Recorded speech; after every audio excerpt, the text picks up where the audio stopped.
Assalamualaikum warahmatullahi wabarakatuh. Saya di sini yang bernama Nadia Putri dengan NPM 2019-01512 dari kelas R6I, juga dari Prodi Bimbingan dan Konseling.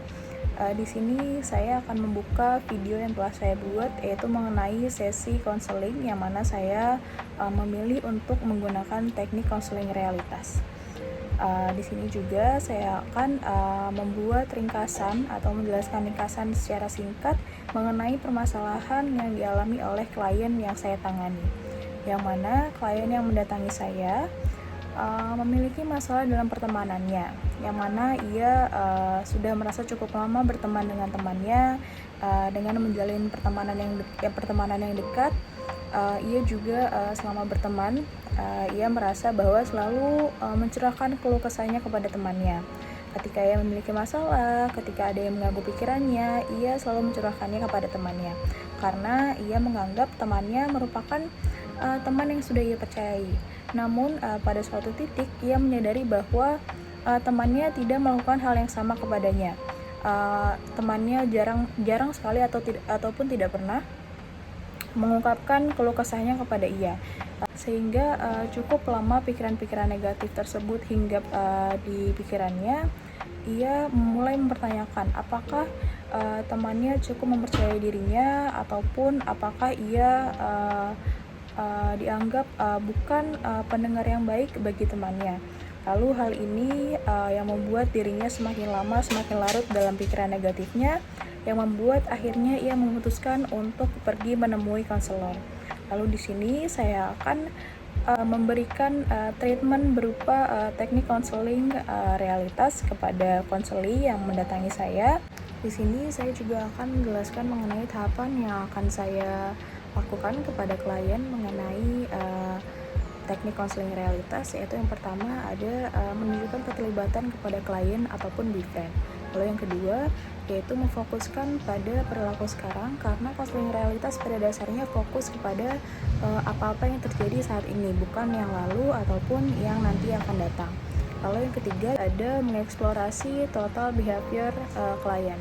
Di sini maksudnya konselor ataupun saya yang berperan sebagai konselor menanyakan apa saja hal yang sudah dilakukan oleh klien untuk menyikapi permasalahan yang dialaminya sejauh ini. Lalu yang keempat yaitu ada evaluasi, dengan cara klien diminta untuk membuat evaluasi terhadap dirinya, apakah sejauh ini hal-hal yang sudah dilakukannya sudah cocok ataupun sudah betul dalam menyikapi permasalahannya ataupun belum. Lalu yang selanjutnya yaitu ada merencanakan sikap tanggung jawab. Di sini maksudnya konselor menuntun klien untuk merencanakan tindakan yang mampu mengentaskan permasalahannya. Karena bisa saja pada tahap evaluasi sebelumnya siswa ataupun klien merasa bahwa apa yang sudah dilakukannya belum tepat dalam menyikapi permasalahannya. Lalu pada tahap ini klien diminta untuk menyikapi hal tersebut dengan merencanakan sikap tanggung jawab. Lalu selanjutnya yaitu membuat komitmen atas apa yang sudah direncanakan klien pada tahapan pembuatan sikap bertanggung jawab. Lalu selanjutnya yaitu adalah tindak lanjut. Lalu selengkapnya bisa disimak pada video selanjutnya. Terima kasih. Selamat menonton. Selamat sore kepada Mbak Nisa. Saya panggilnya Mbak aja ya. Boleh. Akrab. Selamat sore saya ucapkan kepada Mbak Nisa, dan saya juga ucapkan terima kasih sebelumnya karena sudah menyempatkan diri akhirnya untuk menghadiri perjanjian pertemuan kita pada konseling pertama pada hari ini. Tadi gimana di jalan, apakah lancar Mbak perjalanan ke sini? Lancar sih, cuman paling ya macet-macet dikit aja lah ya. Nggak sulit ya menemukan alamatnya ya? Enggak. Oke, baik. Jadi ini kita kan mengikuti proses konseling ya, proses konseling. Terus saya mau nanya dulu nih kepada Mbak Nisa, apakah Mbak Nisa sebelumnya pernah mengikuti proses-proses konseling seperti ini dengan konselor ataupun dengan psikolog? Sebelumnya sih udah pernah beberapa kali di online ya, di Yalodoc, di aplikasi itu. Kalau buat bertatap langsung seperti ini, kayaknya ini baru pertama kali sih. Oh, jadi ya selama ini cuma melalui halodoc atau via chat gitu aja ya. Betul. Untuk yang pertama kali langsung tatap muka, baru kali ini aja pertama. Sebelum akhirnya Mbak Nisa memutuskan untuk hadir nih, mematapkan diri untuk mengikuti proses konseling pertama tatap temu dengan konselor, apakah ada hambatan-hambatan atau kendala seperti keraguan-keraguan yang dirasakan oleh Mbak Nisa sendiri? Sejujurnya sih ada. Awal keraguannya sih paling kayak apakah nanti cerita saya dianggap sepele atau dijudge, kayak langsung dijudge gitu, atau apakah aman, terjaga apa yang saya ceritakan ke konselor itu sendiri gitu.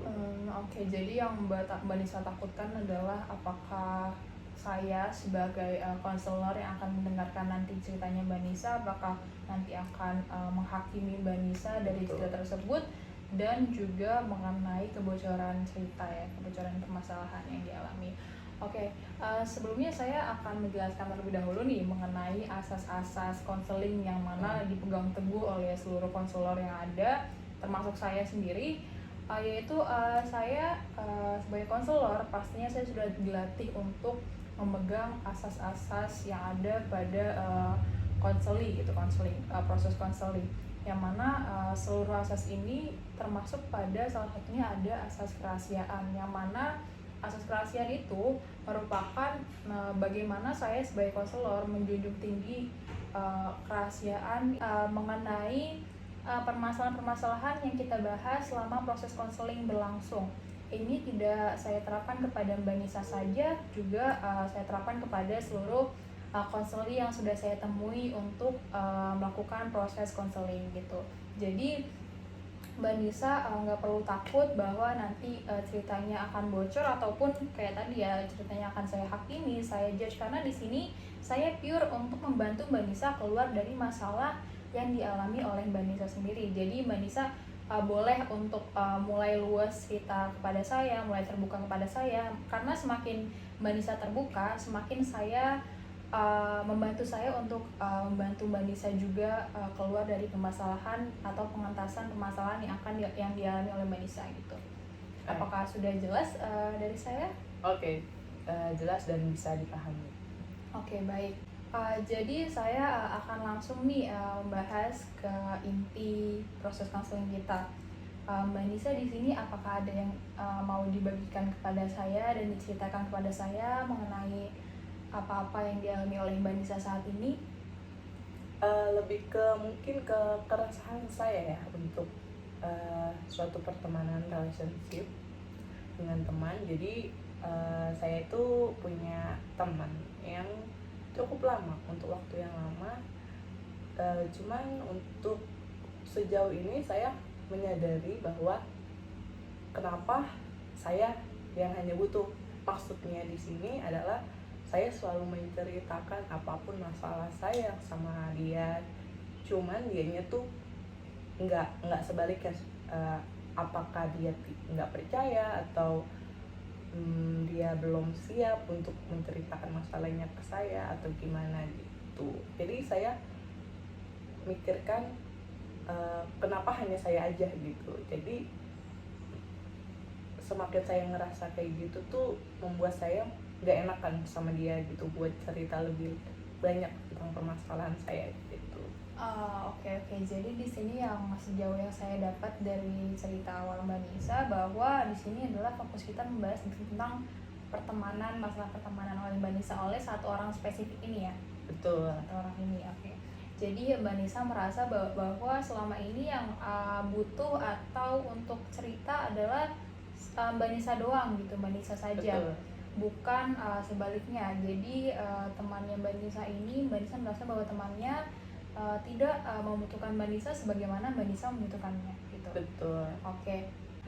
Oke, selanjutnya boleh dilanjutkan ceritanya. Nah, untuk mungkin lebih spesifiknya ya, untuk contohnya itu tersendiri kayak dua hari yang lalu saya mengalami bahwa saya mencurahkan isi hati saya, kayak permasalahan saya ke dia, lalu dia menanggapinya dengan kayak serius. Tapi dari situ itu hal yang membuat saya berpikir, kok hanya saya gitu yang bercerita. Kalau semakin dipikirin lagi, selama kita berteman, dia tuh jarang yang namanya cerita-cerita, atau mungkin anaknya tertutup atau gimana, saya pun masih kurang tahu ya untuk itu. Oke, sebelumnya saya mau nanya dulu nih kepada Mbak Nisa, apakah ada hal lain yang lebih membuat Mbak Nisa untuk berpikir demikian? Misalnya kayak Mbak Nisa sudah mendapati suatu kondisi di mana Mbak Nisa tahu bahwa teman Mbak Nisa ini mempunyai masalah, tapi ia tidak mencurahkan masalahnya kepada Mbak Nisa.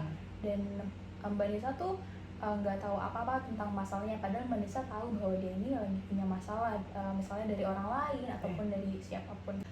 Sebelumnya sih untuk kondisi seperti itu, saya melihat mungkin tweetan dia yang di sosial media tentang keluhannya, tentang permasalahannya atau sambatannya kalau istilah sekarang ya. Okay.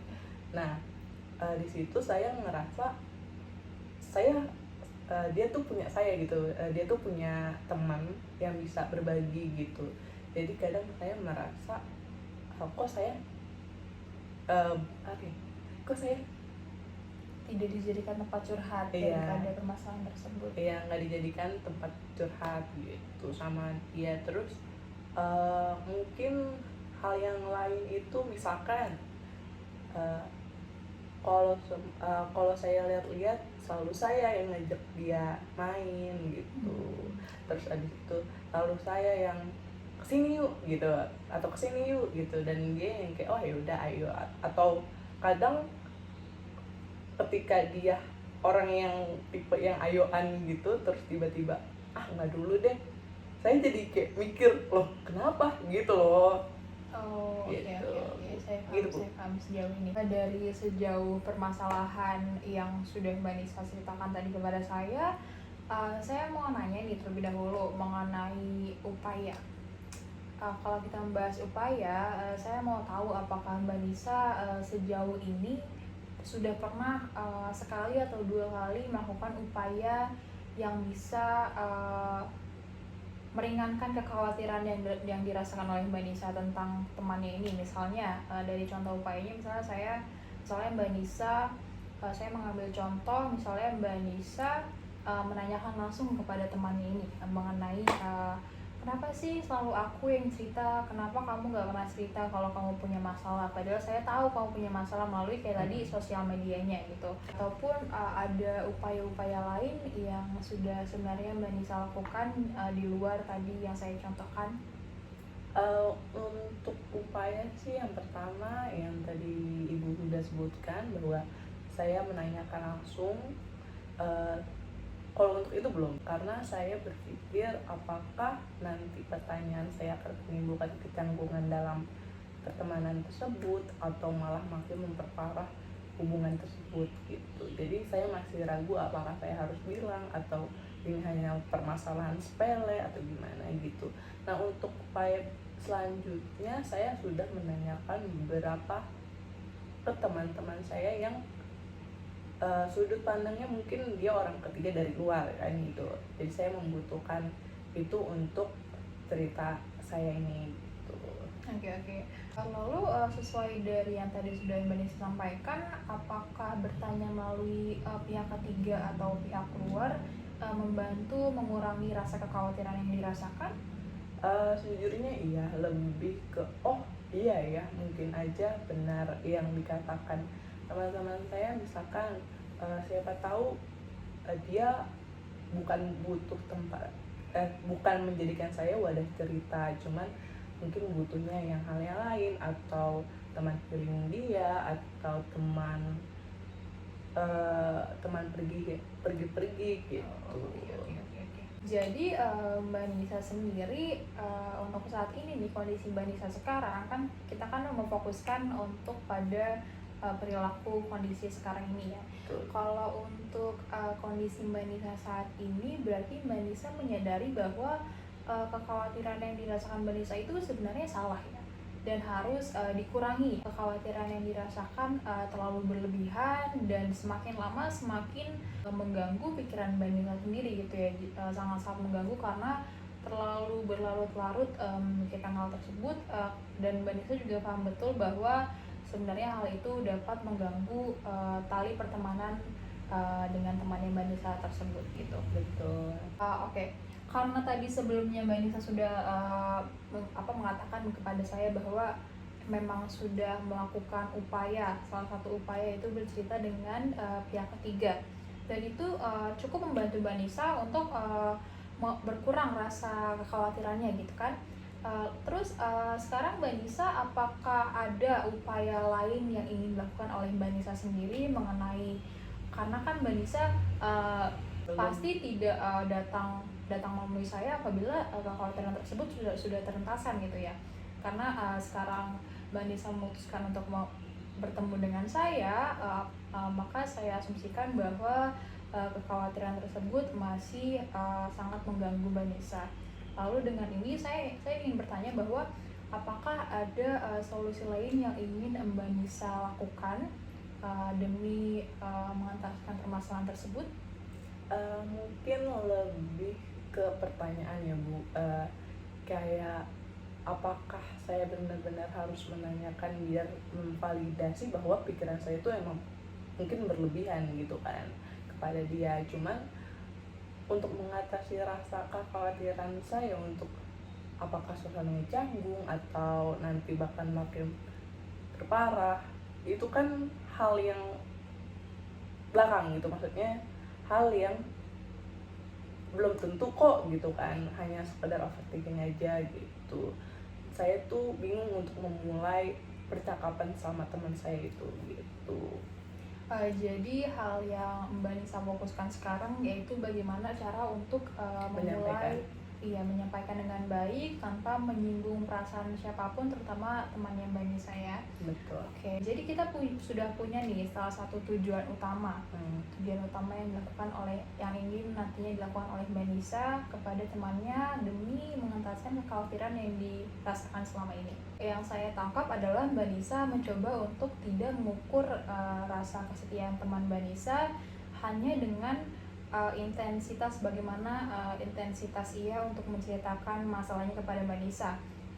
Yang tadi seperti Mbak Nisa sampaikan, yaitu misalnya apakah misalnya teman Mbak Nisa membutuhkan Mbak Nisa daripada sisi hal yang lain, untuk bukan sebagai teman curhat tetapi sebagai teman jalan-jalan, teman pergi atau segala macam. Jadi di sini Mbak Nisa masih mengharapkan untuk adanya rasa simbiosis mutualisme, yaitu Mbak Nisa membutuhkan ia sebagai teman curhat, tapi ia juga membutuhkan Mbak Nisa namun dalam aspek lainnya gitu. Oke. Kita sudah memiliki satu upaya yang ingin kita lakukan ya, dari setelah proses konseling selesai Mbak Nisa akan melakukan hal-hal tersebut gitu.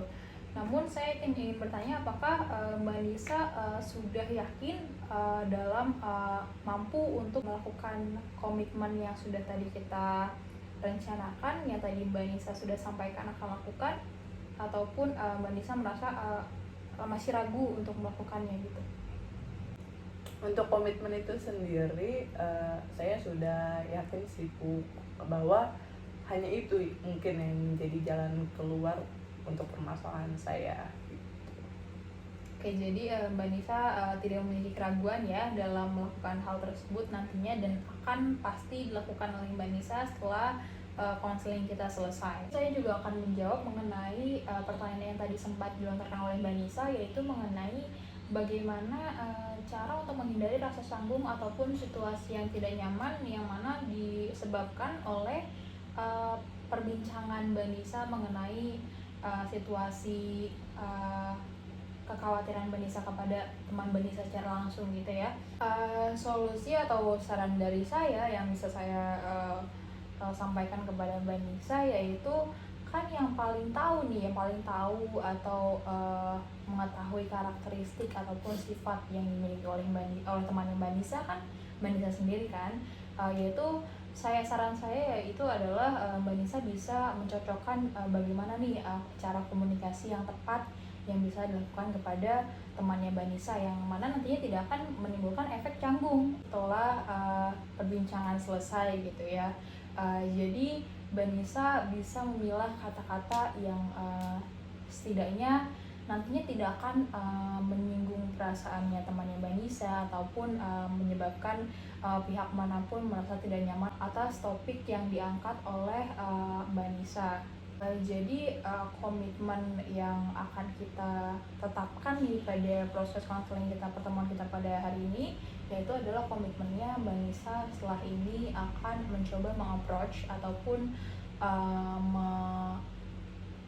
mengkonfront temannya Mbak Nisa untuk mengajaknya membicarakan hal tersebut agar nantinya Mbak Nisa memperoleh jawaban yang pasti oleh orangnya langsung ya, agar nantinya hal tersebut bisa mengklirkan ataupun mengentaskan apa yang selama ini sebenarnya hanya dikhawatirkan oleh Mbak Nisa saja gitu. Dan dari situ pun kita berharap akan timbulnya itu enggak nyambung sumpah. Akan timbulnya hal-hal yang selama ini ternyata enggak akan timbulnya hubungan menghilangkan, akan timbulnya hal-hal, akan timbulnya persepsi baru bahwa sebenarnya banyak dari kekhawatiran Mbak Nisa yang sebenarnya hanya miscommunication ataupun salah komunikasi saja gitu ya. Jadi kita harapkan dari komitmen kita yang pertama, upaya kita yang pertama, dari situ timbul sedikit pengentasan dari permasalahan kekhawatiran yang dilakukan yang dialami oleh Mbak Nisa. Jadi pada akhirnya kita sudah menemukan satu upaya atau komitmen yang benar-benar kita fokuskan pada permasalahan Mbak Nisa kali ini, yaitu perlu ditegaskan lagi bahwa komitmen yang sudah dilakukan, yang sudah dimantapkan pada konseling kali ini benar-benar akan dilakukan oleh Mbak Nisa sendiri demi kepentingan diri Mbak Nisa sendiri dalam menghadapi kekhawatiran yang Mbak Nisa alami gitu ya. Jadi yang namanya komitmen tidak boleh untuk dilanggar ataupun tidak dilakukan ya. Jadi Mbak Nisa setelah sampai pada akhir dari proses konseling kita, Mbak Nisa nantinya akan benar-benar melakukan upaya yang telah kita rencanakan tersebut, yang sudah Mbak Nisa rencanakan tersebut ya. Jadi dari situ kita harapkan bahwa nantinya akan menimbulkan perkembangan yang baik dalam mengurangi kekhawatiran Mbak Nisa dan mengklirkan, mengentaskan sepenuhnya permasalahan yang Mbak Nisa alami pada saat ini. Jadi kita untuk saat ini berpegang teguh pada satu upaya tadi, yaitu untuk langsung mengkonfront temannya Mbak Nisa dan mengkomunikasikan hal tersebut dengan baik kepada temannya Mbak Nisa. Lalu apabila nantinya ada hambatan-hambatan ataupun masalah-masalah yang timbul, masalah-masalah baru yang belum kita prediksi untuk sekarang ini, maka dari itu kita akan melanjutkan membahas pada pertemuan konseling kedua, yang mana nantinya Mbak Nisa apabila memang membutuhkan konseling, pertemuan konseling yang kedua, Mbak Nisa bisa langsung reach out saya melalui via WhatsApp yang Mbak Nisa sudah mempunyai nomor saya ya. Apabila memang timbul masalah baru, masalah yang tidak bisa kita prediksi, maka Mbak Nisa bisa langsung reach out saya dan kita akan membuat janji temu untuk proses konseling yang kedua. Dari sini sudah jelas dan bisa dipahami. Oke, jadi sampai sini saya ingin menanyakan lagi, apakah Mbak Nisa masih memiliki hal yang masih ingin diceritakan kepada saya? Untuk sejauh ini sepertinya sudah semua yang saya sampaikan ke Ibu, dan rasa kekhawatiran saya dan upaya saya yang sudah saya sebutkan tadi, saya merasa lega sudah menceritakan hal tersebut. Dan untuk komitmen yang sudah saya buat, saya akan mengusahakan untuk me-reach out teman saya ke depannya seperti apa dan perkembangannya seperti apa. Mungkin nanti ada hal yang tidak terduga, kita bisa konseling lagi gitu. Oke, Kita betul. atur jadwal. Oke, baik. Jadi Mbak Nisa, saya membebaskan Mbak Nisa untuk mengabarkan saya mengenai apapun perkembangan yang Mbak Nisa ingin bagikan kepada saya, mengenai nantinya bagaimana solusi upaya yang sudah dilakukan, perkembangannya seperti apa, dan bagaimananya Mbak Nisa boleh untuk langsung menceritakan kepada saya apabila Mbak Nisa memang membutuhkan untuk teman untuk berbicara mengenai perkembangan hal tersebut. Dan nantinya kalau misalnya ada masalah pun Mbak Nisa bisa langsung uh, melakukan atau membuat janji temu dengan saya, dan nantinya kita akan berdua akan memutuskan waktu dan tempat yang kita setujui untuk melakukan konseling yang kedua. Oke, dan untuk apabila nanti tindak lanjutnya pun dari nantinya perkembangan Mbak Nisa yang nantinya disampaikan kepada saya melalui perkembangan apapun apa saja gitu ya. Nantinya dari situ saya akan membuat tindak lanjut apabila memang dibutuhkan, apabila memang masalah yang Mbak Nisa miliki, kekhawatiran yang Mbak Nisa rasakan tidak sepenuhnya terentaskan oleh upaya yang tadi sudah dilakukan misalnya gitu ya. Jadi dari hal tersebut saya bisa menilai apakah memang Mbak Nisa membutuhkan untuk dilakukan tindak lanjut ataupun tidak gitu ya. Jadi kita akan menilai terlebih dahulu daripada upaya yang nantinya akan dilakukan, upaya komitmen yang sudah kita buat gitu ya. Jadi sudah jelas bahwa dari hasil proses konseling kita pada pertemuan pertama, kita sudah membuat satu komitmen, satu upaya yang nantinya akan pasti dilakukan oleh Mbak Nisa, yaitu dengan menyampaikan perasaan Mbak Nisa, rasa kekhawatiran Mbak Nisa kepada teman Mbak Nisa melalui melalui sesi bicara yang nantinya akan Mbak Nisa lakukan dengan teman Mbak Nisa gitu ya. Oke. Jadi apabila memang Mbak Nisa sudah tidak memiliki hal-hal yang ingin disampaikan lagi kepada saya, maka proses konseling yang pertama ini pada kali ini akan saya tutup sampai sini saja. Seperti yang tadi saya sudah tanyakan kepada Mbak Nisa, dan Mbak Nisa menjawab bahwa memang sudah tidak memiliki hal-hal apapun yang masih belum disampaikan kepada saya, maka dari itu proses konseling kita pada hari ini akan kita tutup sampai sini saja gitu ya. Dan juga kalaupun memang Mbak Nisa masih nantinya di rumah masih baru menyadari bahwa ada beberapa hal yang belum disampaikan kepada saya, Mbak Nisa jangan sungkan untuk langsung menghubungi saya melewati WhatsApp, nomor WhatsApp saya, dan saya akan sempatkan untuk membalas WhatsApp Mbak Nisa. Sampai sini jelas? Jelas, Bu. Baik, untuk itu saya sekali lagi ingin mengucapkan terima kasih kepada Mbak Nisa karena sudah mempercayakan saya untuk menjadi tempat cerita Mbak Nisa, tempat mengutarakan kekhawatiran Mbak Nisa akan permasalahan yang tadi sudah kita bahas gitu ya. Jadi saya benar-benar mengucapkan terima kasih juga kepada Mbak Nisa karena sudah menyempatkan diri untuk menghadiri proses konseling yang sudah kita janjikan. Oke. Baik, jadi sesi proses konseling kita yang pertama saya akhiri dan sudah selesai.